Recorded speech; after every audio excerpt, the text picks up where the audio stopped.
Just sometimes I feel like federations are a mistake. Just sometimes. That's a big boy. Yeah, huh. That's a thing. That certainly is a thing that exists.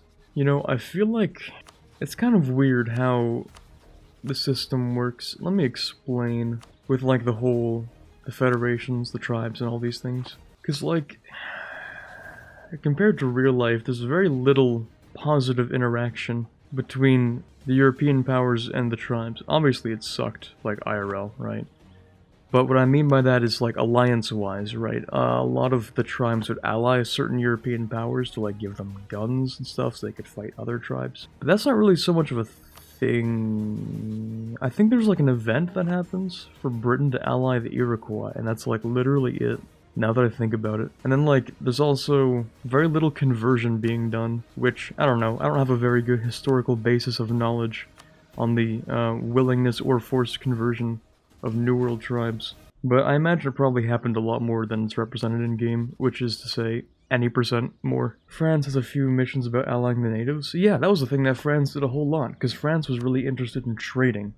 And to do trading, France was like, these guys are like really good at trapping. Like trapping animals and like getting furs and stuff. So France was like, oh, these guys, they're pretty good at that. How about we'd like trade with them to like get more furs so that we can like sell them back home. So they did like a lot of allying things. Instead of the English, like the Brits mainly did settler colonialism to like grow crops and things. Actually, that was a lot of people. So like the Caribbean, that was a big deal. And then in Eastern America, that was a big deal. And up here, it was a lot harder to grow cash crops like tobacco. So it was mainly like furs. That's pretty well represented in the game. Like, most of the stuff is fur. That makes sense. The French were all about that fur and stuff. So they have reasons to do alliances.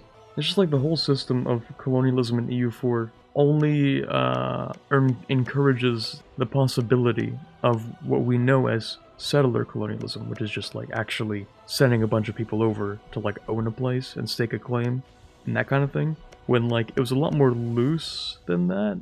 Really weird thing about colonialism in EU4 is cultures pretty much stay the same. That's also true, but that's for gameplay reasons. It's like you wouldn't really get anything out of EU4 that would represent actual cultural simulations. You wouldn't get anything close to that, because EU4 doesn't even model population minorities. It just like models population majorities and that's it. Yeah, and in terms of like culture, like Castilian can only become like Mexican, and boom, now we have Mexican culture provinces in Canada and Eastern America. And then Portuguese, yeah, Portuguese can become Brazilian down here. Everywhere but Brazil, you know? Cool. And then there's also French can become Quebecois, I believe, but the French didn't do much this game, so we don't really see that. And then English can become American, and that's like it.